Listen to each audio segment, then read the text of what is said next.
हमारे वक्त की धड़कन, हमारा चिंतन, हमारी भावनाएं, हमारे विचार, कभी कोमल बातचीत तो कभी इंटरेक्शन तेज तर्रार। तय करें मिलकर what is wrong, what is right.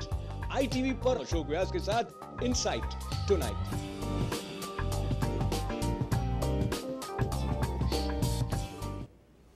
नमस्कार, इनसाइट टुनाइट विद अशोक व्यास कार्यक्रम में आपका स्वागत है। फिर आ गया सोमवार और हम हाजिर हैं इस वीकेंड के बाद जो उत्साह से आपने नया सप्ताह शुरू किया है। Today we have received lots of important news and one happens to be that which has grabbed attention of millions of people, which relates to Union Budget 2016 presented by Finance Minister Arun Jaitley in the Parliament of India. What are the special features of this budget, how it is redefining or whether it is continuing the same sense of relevance with which India has tried to move forward? Is their special signature stamp of Modi government in this budget? In what way they are presenting a different face and pathway for progress in this budget? We'll talk about that, and also we'll touch some other important issues. But beginning with the budget, let me have the pleasure of welcoming our panelists today. After a long time, our friend, independent analyst and financial expert Rajiv Kaul is with us. Namaskar, swagat hai. Namaskar, thank you very much. And someone now who is supporting an organization called India Redefined .org, Vibhuti Jha ji is with us. Namaskar. And joining us from New Jersey, business manager in the field of investment banking, Sumit Haldar. Sumit ji, welcome. Namaskar. Thank you for having me. How are you? Good. So we want to begin with you, and I request you to share brief outline in terms of the key feature that you found has appealed to you from the budget that was presented. Well, thank you. First of all, in 2014, when Modi government said that, sabke saath, sabka vikas, I think this budget stands out for that slogan. It's very, very pro-poor centric budget. The key things that came out from this budget is basically the welfare allocation of funds for the poor. So transfer payments from the rich and to the poor. Then there's farmers insurance with a nominal premium. Then there is irrigation fund for I think 20,000 crore on rural development. Then health insurance scheme for the farmers, which is very important. And the budget promises 100% electrification of villages by 2018. Then there is investments allocated for rural developments on in the railroads and other investments in infrastructure development. So all these things are very good pro-poor. On the other hand, more taxes on the rich. Okay, let me interrupt you. Let's stay with the rural side for some time. And he has also promised that farmers would increase their earnings. It would be doubled in the next 5-6 years. Something to that effect has also been promised. Going towards, I was coming to that. No. I thought we'll talk a little bit about the way it would actually reach the potential beneficiary, and anything that you consider is relevant from the point of view of government's approach, Rajiv, in rural development area. You're talking about rural development? Well, I'm not an expert in rural development, but what little I've seen, it is a political budget. It's NDA government in its third year, I think has very little room to maneuver, and they are looking at election cycle. So I think it's more of a political budget rather than aspirational budget, which we were hoping for from the Modi government. So that's my initial reaction. And from the rural aspect of the budget, I think it's all good because ultimately almost 70% of our population still lives in rural areas, and we need to somehow make sure that they are taken care of. But at the same time, the growth aspect, I have not yet seen anything in the budget which gives me hope that this is a growth-oriented budget.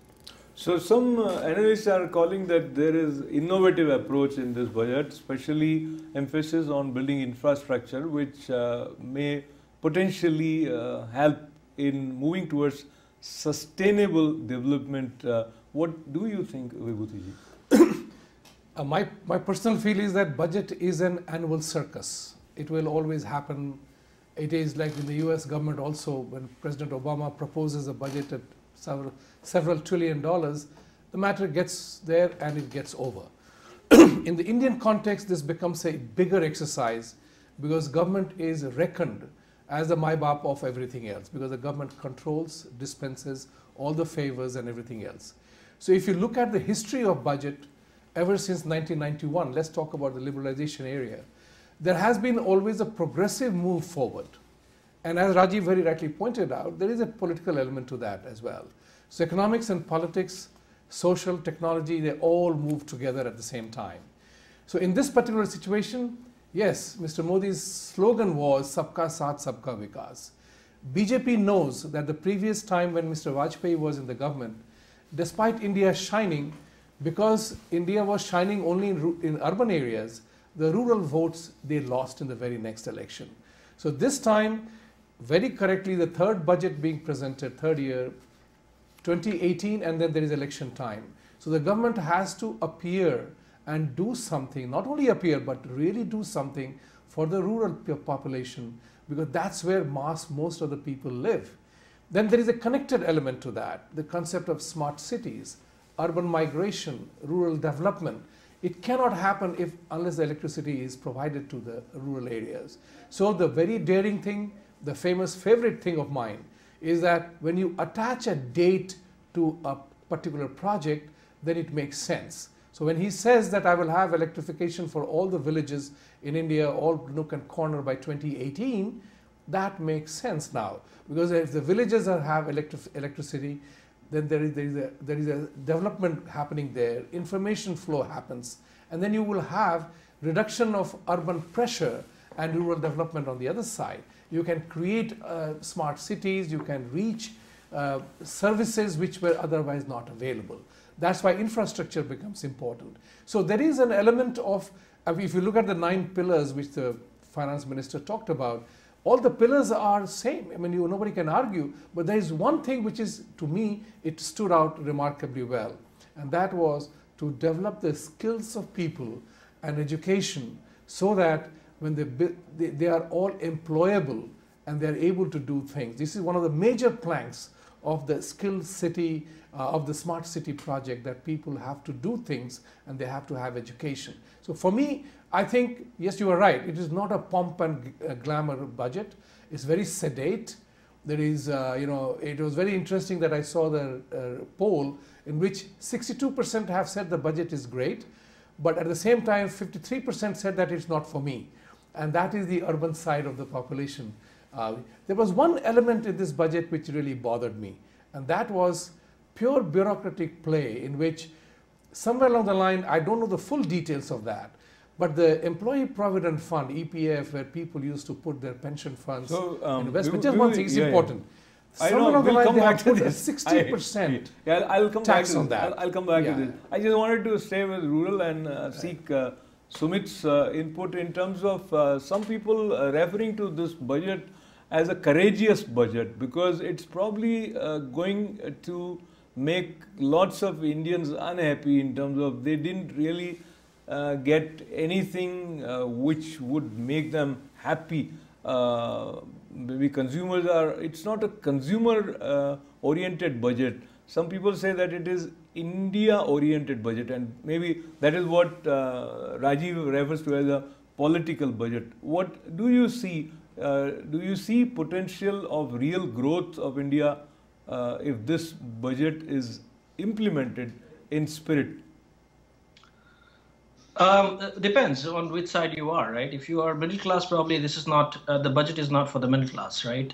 If you are rich, probably the budget is not for the rich. But if you are poor, definitely, as we heard that it's 70% of the Indian population living in the rural areas, so the budget is definitely poor. But coming back to doubling of income in 5 years, that's complete.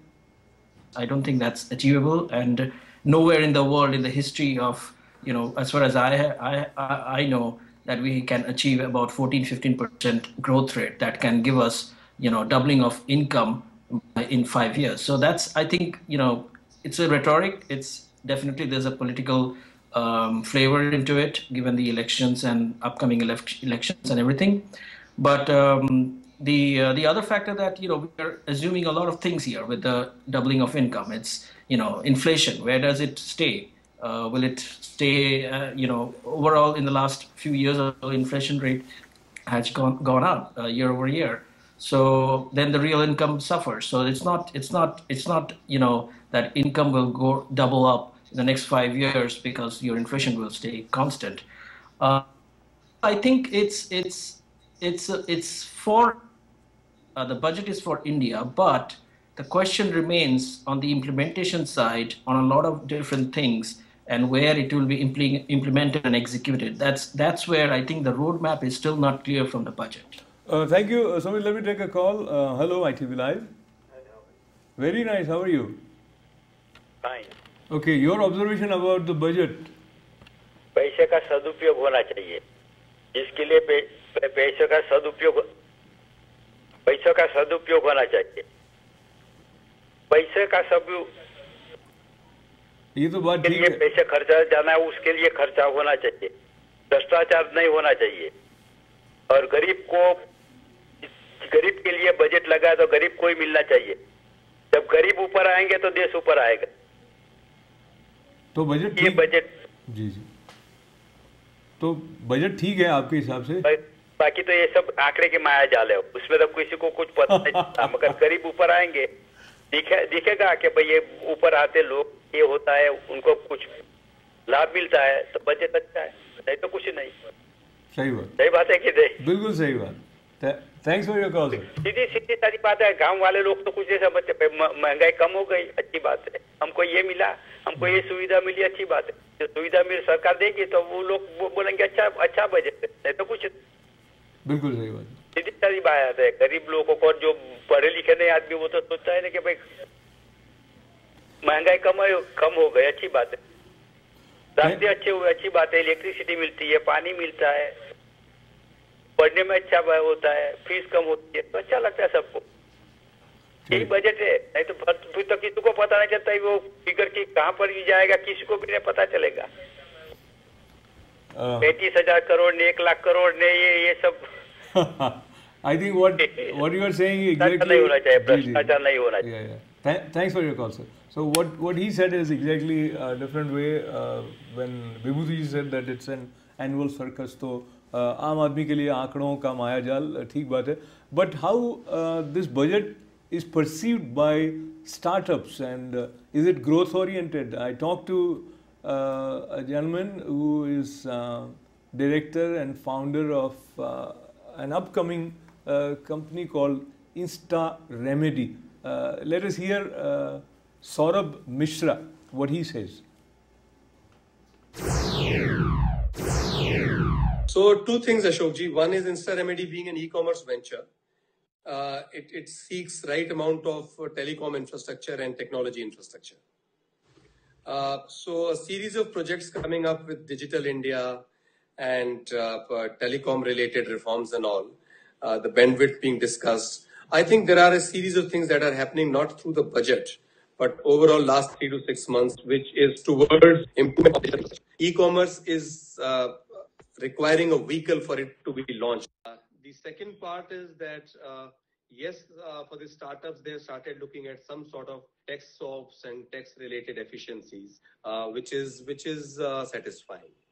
I would have imagined this budget to take care of something very important, Ashokji, which is differentiating between a risk capital that a VC or an angel puts into the startups like ours versus a financial capital which is typically used for established setups 5 year, 10 years, or into the established areas and not such technology type of ventures, So I think risk capital being taxed or being put on par with the financial capital is one area government needs to deal with it sooner than later. And that, to my mind, would really encourage lots of Indian and international investors to pump in their money, wherein the current way of every 1 million being charged or decimal 3 million extra tax is quite heavy, And I, for one, would feel, be it you or me or be it a so-called investor class, every million comes with an expectation and some milestones. And in that, if you make it heavy because it's a risk capital, it's not a financial capital.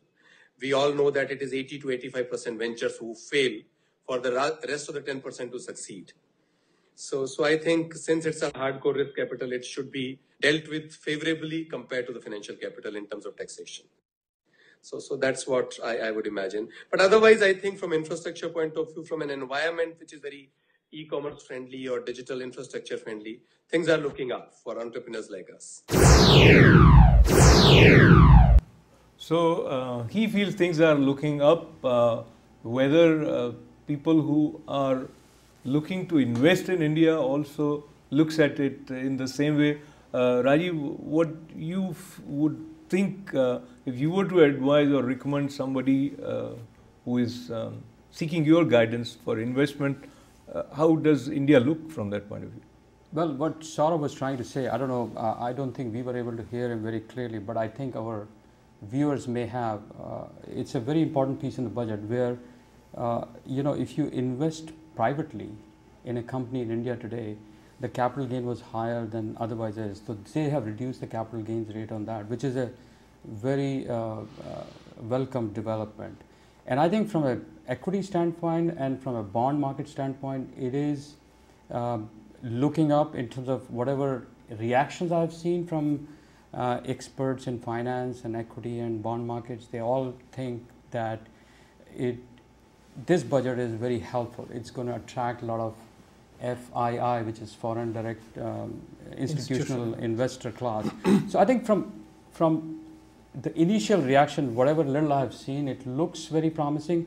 But again, my big problem is this is the third year of the budget, and I think beyond this, they will not have any room to make the big, bold structural reforms which they had talked about. Like we all heard Andaman and Nicobar being created as a free trade zone or something like that, which would put India at par with, let's say, Hong Kong, Singapore, Dubai, places like that. So those type of things I was hoping to see from this government last year and the year before, and now I have yet to see that, and that's the disappointing part as far as I'm concerned. But on balance, I think it's a positive, incremental, and a status quo type of budget in my view. So balanced budget. Now, Sumit, as you are also in the investment banking area, how do you see India? What kind of attraction it would have for potential investors? Well, first of all, for any kind of investment, you have to create the mood for investors' confidence. And investors' confidence can only come when you have the balance sheet, the right kind of balance sheet, right? So a couple of things that had been taken care in this budget, which I don't know how it will be implemented. Again, implementation is the key here. Is we have a situation where banks are being stressed for the balance sheet, right? Where we have the real estate companies and the banks with the the loans that they have taken, their balance sheet is awfully bad right now. In order to do that, if you look at the budget, there's 25,000 crore, which is actually nothing set aside for that. But on top of that, there's an important thing, which is the REIT, the trust allocation that has been created, where you can put in your property and your investments, and you can improve the value of your book value to level up with the market value, and you can make money out of that, and that's actually a key to get the banks again putting the banks in a better shape. So that will create a lot of confidence. The other thing is basically, one of the other thing is, fiscal deficit. If you arrest fiscal deficit to 3.5%, which the finance minister has promised, if that happens, and if what the signal is that, the rates will go down, Reserve Bank of India will, reduce the rates. If that happens, obviously it will create better opportunities for improving lending and obviously, inducing demand, and that would be another prospects for growth. So that's an important point, and if we... I would like to make a point here. What he said was they're keeping the fiscal deficit to be 3.5% of the GDP, but that is based on the assumption that incomes are going to double in the next 5 years of the rural area, which he himself said is not likely to happen. So I'm not sure whether that's achievable, but I think trying to achieve that is a positive idea. Vibhuti, I want you to share with us in what way budget may have the provision of taxation so as to help a common man or to help economy move in the desired fashion. So keeping in mind tax as a tool for growth, what do you see in this budget? The tax question you should have asked the accountant. He would have been the most appropriate person to say so. But whatever I understand about taxation part is that, as the saying goes, that death and taxes, these are the two things which are certain in lifetime. So the government draws revenue by taxing for all the works that it does. The question is that it is very important to decide what plans they are and how are you going to fund it. So in this situation, in the Indian context, there are certain smart things done in this budget. It's like capital gains reduction, or pegging the deficit to 3.5, or starting giving consideration for lowering the corporate tax rates from 30 to 25% over a period of 5 years. And now they are saying that companies who have a turnover of $800,000 in the US dollars terms will have their starting base of corporate tax at 29%. So there are certain smart maneuvers done, but in my personal humble opinion is the fact that you can only play with the numbers where you have the opportunity to really play the big numbers. In the Indian context, the direct taxes, it's very limited because the scale is very small. So how much can you really tax? Who has the ability to pay? So that's the reason why the Indian budgets always go crazy. And that's what we were talking about. That if your income can't double in 5 years, if that's what you are claiming, and then you are talking about pegging the deficit to 3.5, fiscal deficit to 3.5, it's not going to happen. So what are we talking about? That's why I say the budgets are circus. It has to be looked at from a very holistic point of view as to what is the direction that the country is taking. And that direction is important in terms of rural development. Yes, the glamour is not in this. The middle class, there has been some relief given, but not much. But the tax compliance becomes very important again.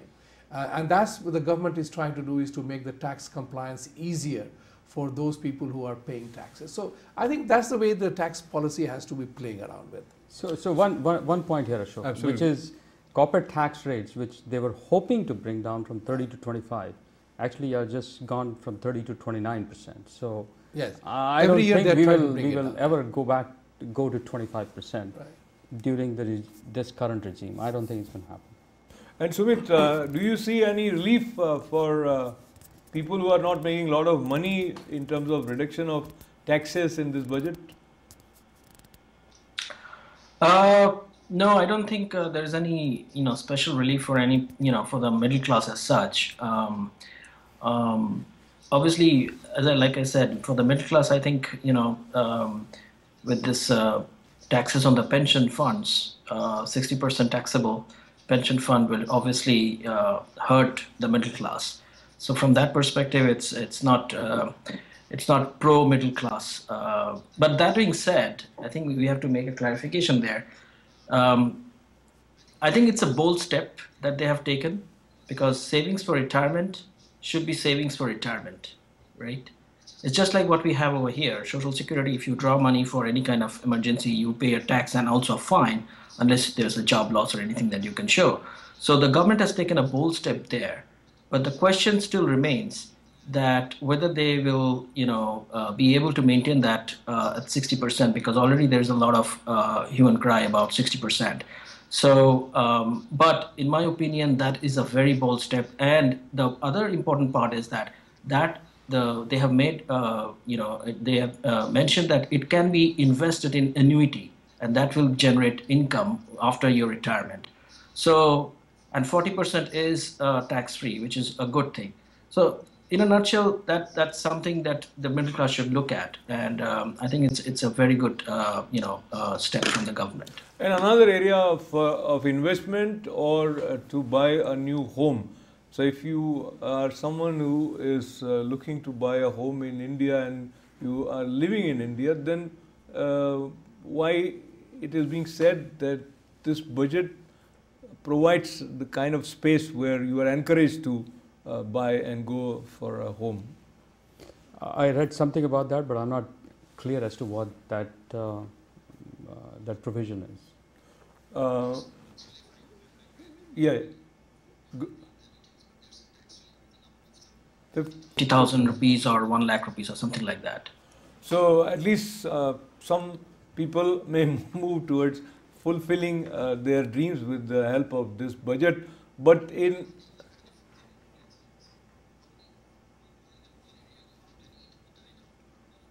have lunch outside. So they're paying more taxes now if they are going to the restaurants and eating out. So they're paying more taxes, which actually what we had been talking about, that how much you can generate from income tax, you have to rely upon, the VATs, right? So your prices of cars have gone up. Your eating out are more expensive now, and some other things. Obviously, some are good in my opinion, like cigarette and all that stuff. So it's definitely hurting the middle class there.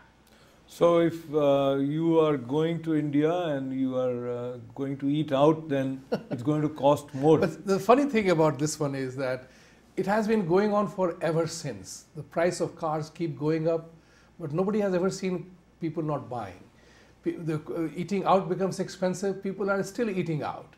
So all those activities continue depending on what actually motivates you to do that. So there is for example, a lot of people are able to take tax deduction expenses for entertainment expenses and tax deductible expenses.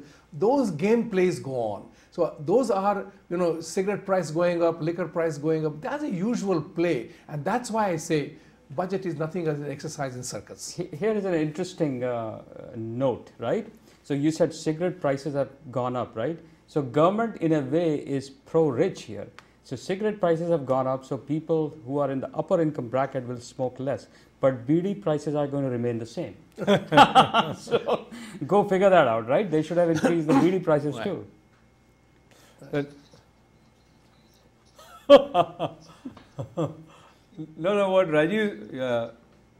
Rajiv's point is that it's not going to help poor because they'll continue to smoke and there is no motivation for them. Very nice. Very nice. So definitely. There are a few things that needs to be stopped, and for that there are provisions in the budget and there are provisions in the programs like Inside Tonight, and one provision happens to be the provision of taking a break. So there is much more that Vibhuti ji and Rajiv ji and Sumit have for us to learn about the budget and few other issues, and we'll continue our conversation right after this short break.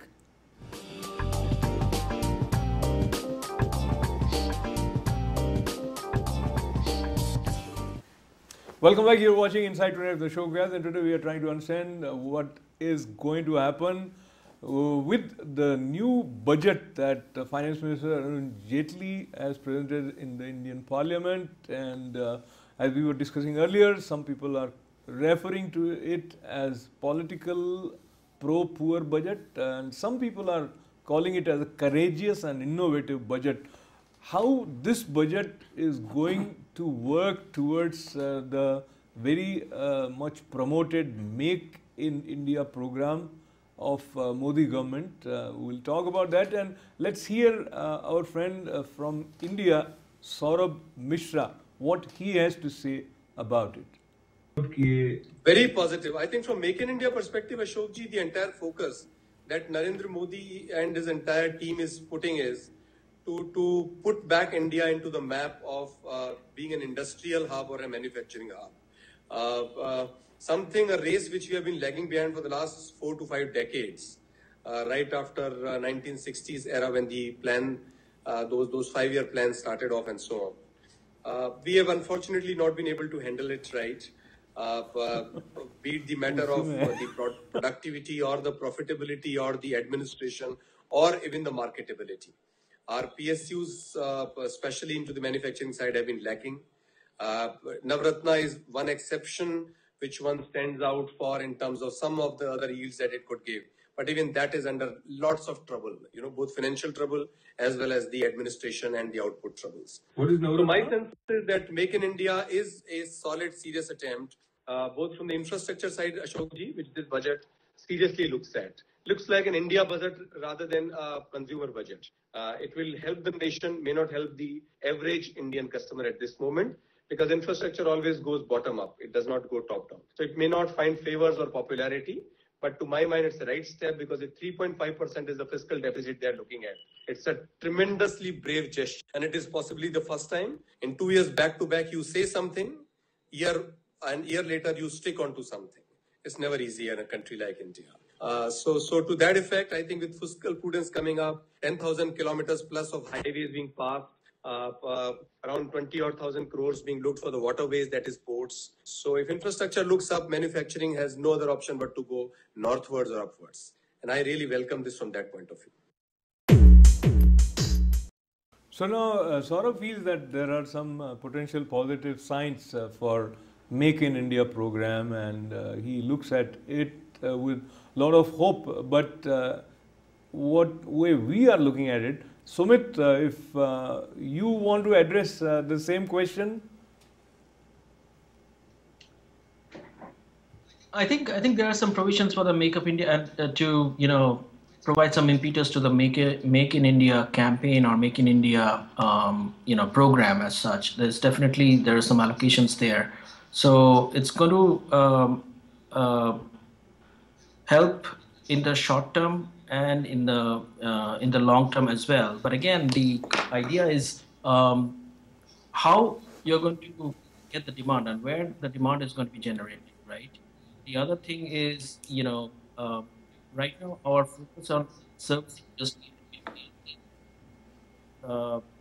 satisfying to the demand coming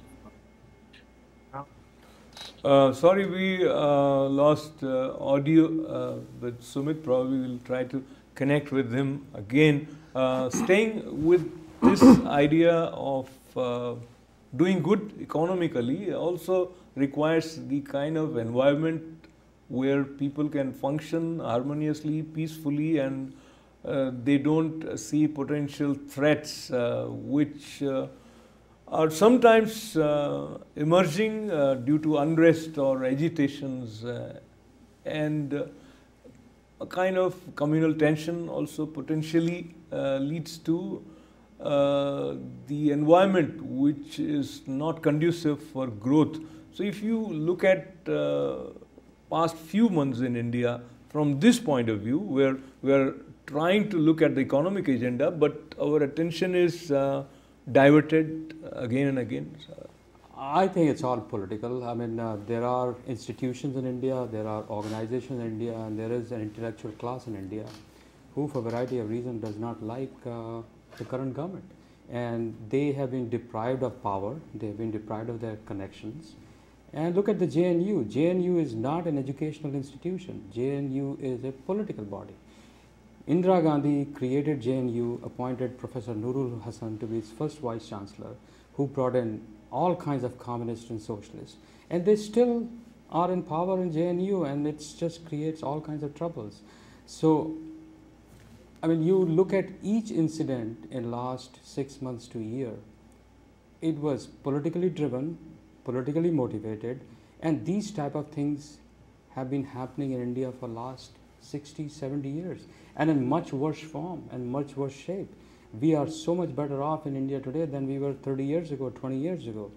So this is all political, this is all halla-gulla, this is all, and unfortunately, I must say, Indian media is probably the worst I've ever seen in my life. I mean, they just, to attract ratings, they just go on these binges, these talk shows you see on television all day long, and they create unrest and trouble for no reason.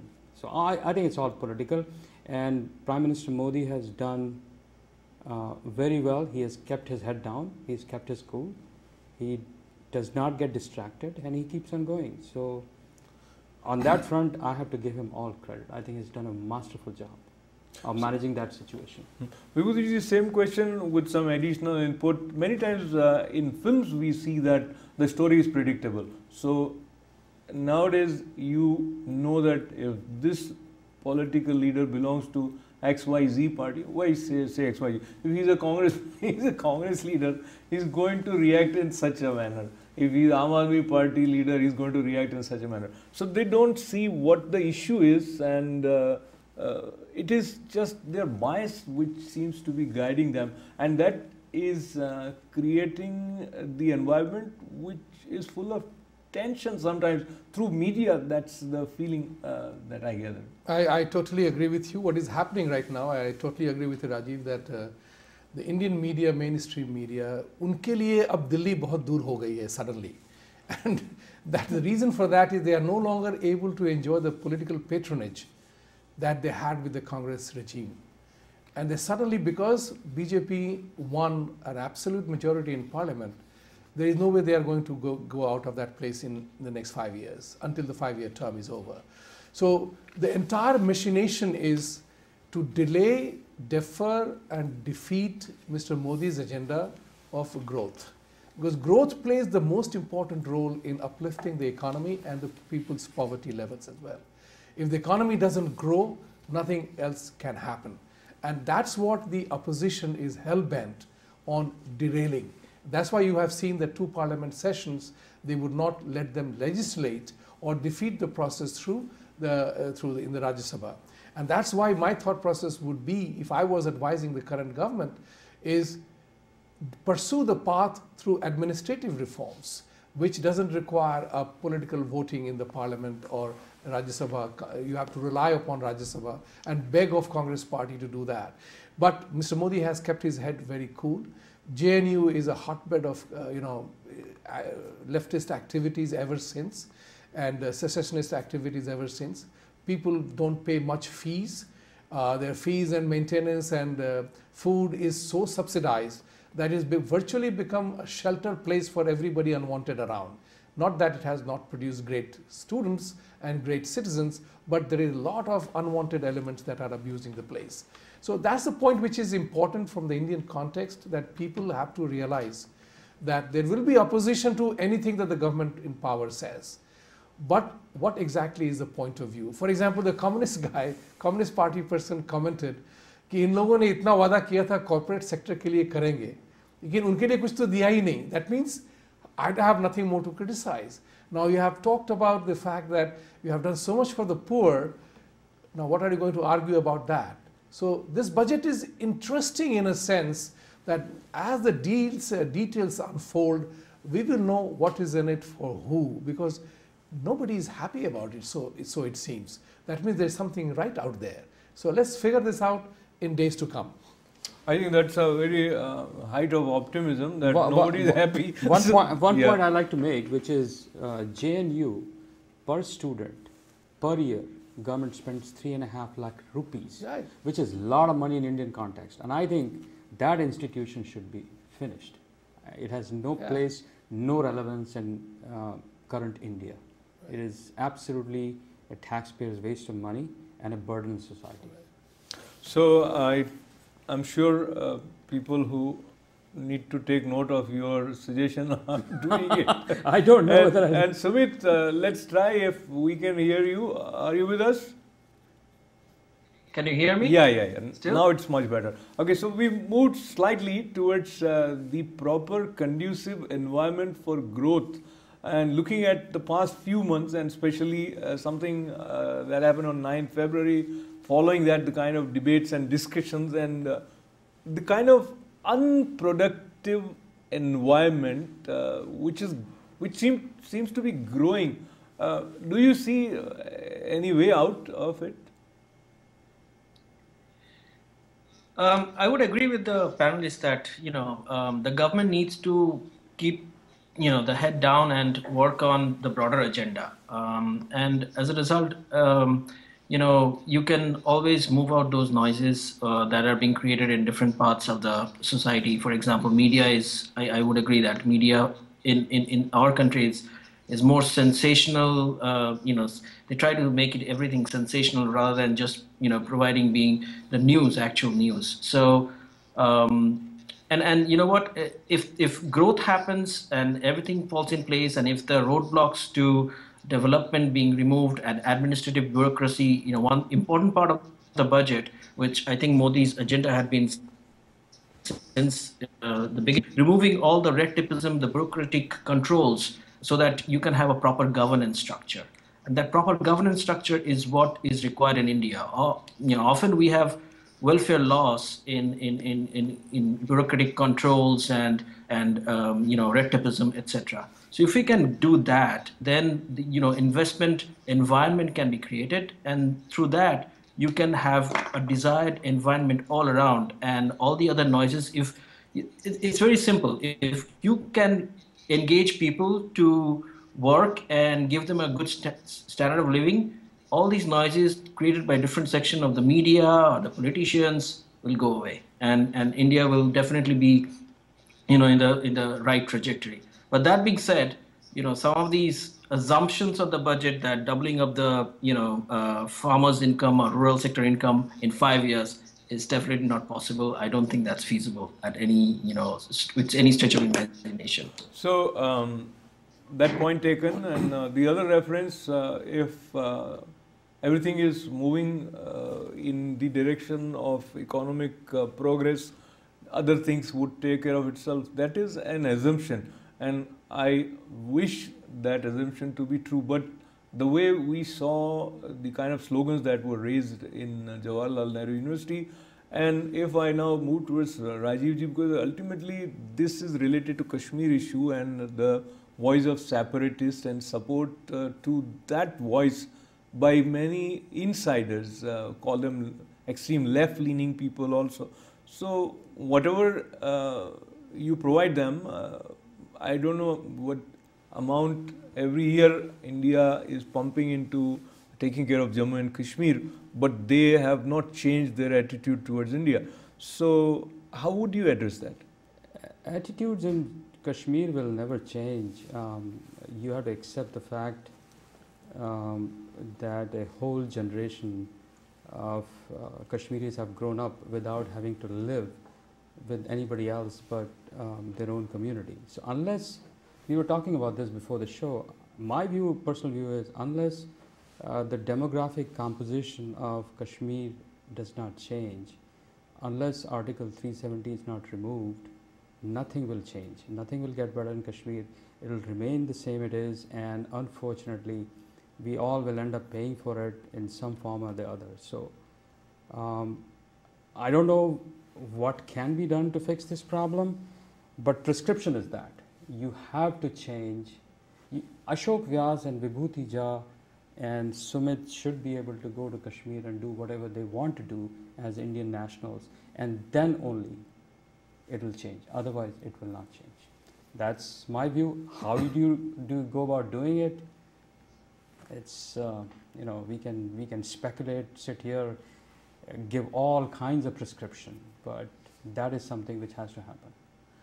So now, if you want to share your thoughts, Sumit, on this issue, because it may potentially act as a roadblock on the path of progress of India also. I haven't been following the Kashmir issue recently, but what I feel from here is we have done a lot of wrong things with the Kashmir issue over the last 40 or 50 years or so. And the government, the previous governments should be blamed, and our ministers and politicians should be blamed for that, including some of the sections of our society.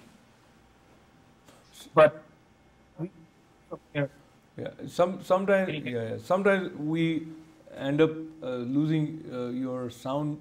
We'll come back to you, but Vibhuti ji, earlier also we were talking the decision of this government to form a government with PDP Jammu and Kashmir.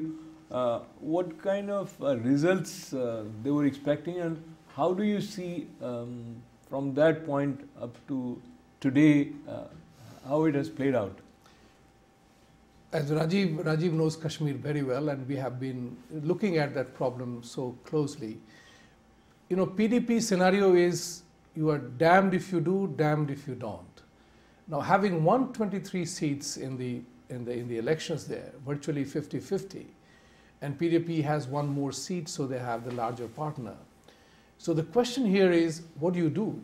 If you don't take part in the government, then you are blamed for not being part of the Kashmir process. If you take part, then your opposition blames that you are hobnobbing with the people that you oppose. So the question here is, it is better to take part than to stay away. My thought process on that is that if you are part of the government, then at least you know who is doing what and what's going on, rather than sitting outside and just commenting and fomenting trouble. So when you become part, then there is a shared responsibility. And that is definitely more superior thought process than not taking a part in the government. Yes, PDP has never been very cooperative, and their agenda is rather remarkably sad against India. So I was in Kashmir when the first firing had happened. I was working in India at that time. We had our conference there. We were the only, we felt unsafe even at that time. And the gunfire happened and we had to leave the place. So Kashmir is a scenario where the government of India over 30-40 years, as our other colleague said, has surrendered its virtual locus standi to Pakistan to play a role in it. And why does that country have to have a role? It's our game. Why are we not insisting on UN resolutions? Government of India, I have never heard of Government of India ever insisting upon or throwing the entire plebiscite agenda out of the window. For the simple reason that one of the preconditions of the plebiscite was that all Pakistanis who had moved into Kashmir had to vacate, which Pakistan never did. So as a result of which, if we don't put pressure on Pakistan and Kashmir, we will keep pumping money there and nothing is going to happen. So we have ceded the argument to Pakistan that they have a role to play here, whereas they have none whatsoever. The instrument of accession of Kashmir is with India. So what are we talking about? And Nehru was an absolute, sorry to say, Nehru supporters was an idiot to have even given your domestic issue to a body which is United Nations, which was just young enough not even to grapple with the situation, including a country that had ruled you so far, to decide on that. So I think it is, I totally agree that Article 370 has to play a role. I do not know why people from Jammu can't go in Kashmir and have the similar interaction and assert themselves, unless 370 prohibits from people from Jammu to go to Kashmir. So these are issues. Article 370 has to be attended to by the rest of India, unless otherwise integration will not happen. Talking about integration and the kind of words that gets integrated into our expression, and my friend Vibhuti ji referred to the first Prime Minister of India with some adjective which might be questionable by some people, and I also find adjectives used by President Chief Minister for India's Prime Minister objectionable, where he said coward and psychopath for Prime Minister Narendra Modi. How we work with our freedom of expression is an important aspect that needs to be addressed, and somewhere it gets connected to economic development, because it has the potential to lead to some avoidable agitations which end up in damage of the property and lots of productive man power, work hours are lost because of the kind of words which XYZ uses at some point of time. Very briefly, Sumit, if you want to address, are we understanding freedom to express in the way that we should? In one word, no. See, the idea of democracy is a very, very powerful tool. And we think of democracy as, oh, we can do whatever we feel like. It doesn't work that way. And it goes for not just the Indian citizens, but also in media. One of the important aspects of democracy is that it has room for debate.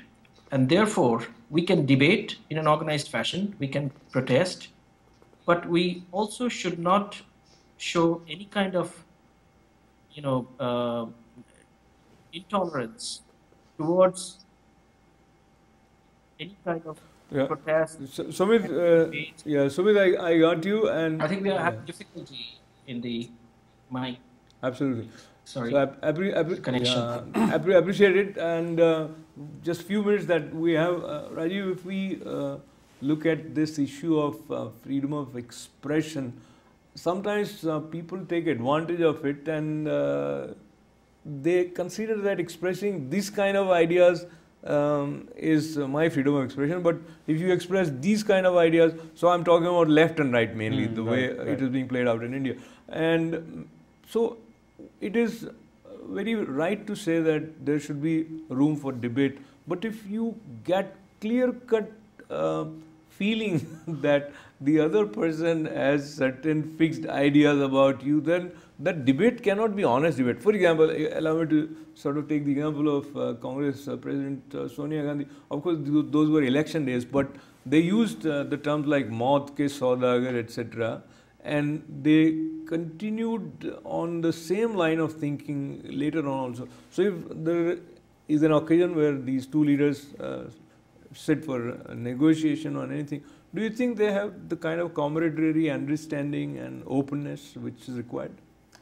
I think they are remarkable human beings that even having said these type of things about Narendra Modi for last 10, 15 years, and he's sitting down with them, talking to them, it shows, I mean, look at the fact that US government denied him the visa, and there has been no other politician in the world ever which has been denied visa on the grounds where Narendra Modi was denied visa. There have been so many corrupt dictators, murderers, thugs who have been coming to US year after year, but it shows the bigness I don't have word to describe it. It shows the courage of the man that he kept that aside and he dealt with everybody in a positive manner. So, I mean, freedom of expression can be used in a variety of ways. People can say wrong things to me, so can I, right? So, no, it is. Last 2 minutes, I want you to address this particular reference where you do not exercise your freedom of expression when you are a minister, and now I'm referring to P. Chidambaram, and now he is out, and he says in that case probably things didn't go the way they should have gone. So that kind of exercise of freedom of expression where you are questioning your own government, the whole nation you are putting under a question mark of doubt, that should also probably be moderated. Permit me the liberty of a little humor. At this point in time, I withdraw the accusation of idiot on Nehru and pass it on to Mr. Chidambaram.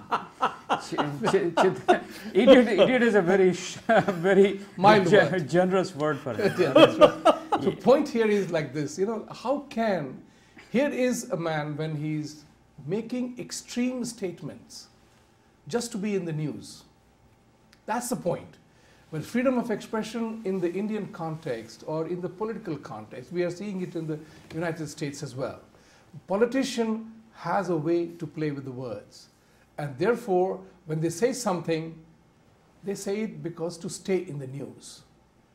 And it is in full play. As aware citizens, voters, or conscious citizens, we have to discount those elements seriously. And therefore, freedom of expression doesn't mean you insult anybody, anytime, anywhere, or give slogans to destroy the country. You know, somebody tweeted on the JNU incident, and they said, oh, they were only boys, little boys only shouting against. It wouldn't have happened in a Western country. And I replied, I said, no, not everything that happens in the Western countries is always right either. So it is a question of, moderation is required and respect is required. Absolutely. So let's respect the time. Vibhuti, with your permission, as we have reached to the point where we are going to say goodbye to our viewers. But before that, let me thank Sumit. Sumit, thanks a lot for joining us. Thank you. My pleasure. Appreciate your contribution. Rajiv ji, thanks for being with us. Thank you. Vibhuti ji, such a pleasure having all of you. You. And most important, thanks to all of you for being a part of this conversation. Do join us tomorrow, and we'll be talking about American politics, and we'll have a lot to learn about how things are unfolding in this presidential race for 2016. So till tomorrow, this is Ashok Vyas.